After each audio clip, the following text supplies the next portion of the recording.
I know you think this was a win for Francis, but it doesn't. These pay-per-view numbers prove that he's in fact not worth the money he's asking for. Therefore, an L for him overall.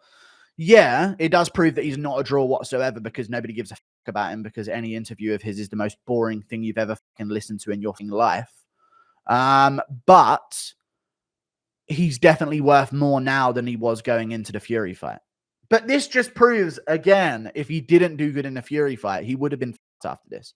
If he got smoked in the Fury fight and it did those numbers, he'd never get another boxing fight in his life. They'd never do that for him.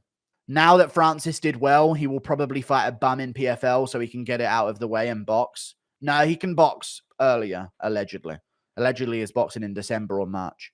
He will only do 1 or 2 MMA fights ever. With the track record that Ariel has, will there be a point where he turns on Francis? As we all know, he's using Francis due to his disdain of Dana. Yes. Yeah, I think there'll be a moment of that, yeah. Maybe, who knows? Like, yes or no, chat, if Ngannou signs back a deal with the UFC to fight Jones, at the end of all of this, Ariel will be like, what the fuck is he doing?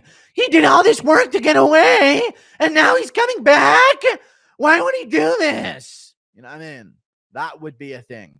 Imagine if Ngannou signs back, fights at PFL, and is like, I've got one more fight. My boxing stint's over. My PFL stuff's over. Jones might still be around. Me versus Jones. I'll take the 10 mil, Dana. This is just for the Jones fight. Why would he do that? This shows everyone that the UFC does win. He would be so angry about it, dude. How do you think the PFL is feeling about their investment right now? I think they're feeling good about it because Ngannou just had a great performance against Fury. If he didn't, they'd be feeling bad about it, seeing those pay-per-view numbers. But I think PFL is another one of these companies right now that are in the burning money industry. And it's going to work for a certain amount of time, but I mean, every single investment the PFL has made into a fighter has backfired on them, has it not, chat? I mean, let's go through what PFL... Who has PFL bought that worked out for him, chat?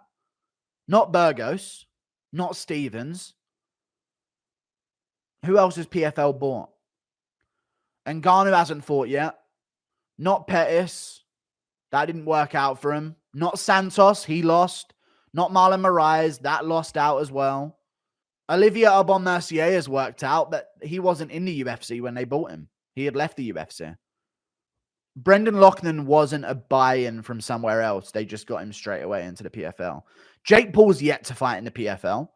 Remember 2 years ago? Oh, Doumbé is big. Doumbé is big, to be fair. Doumbé is big. Do you think PFL makes it back? Makes back the money they gave Francis? No, they're not going to make it back. No, their plan is to make it back in 10 years. So maybe, but I don't think PFL is going to succeed. No one gives a about PFL.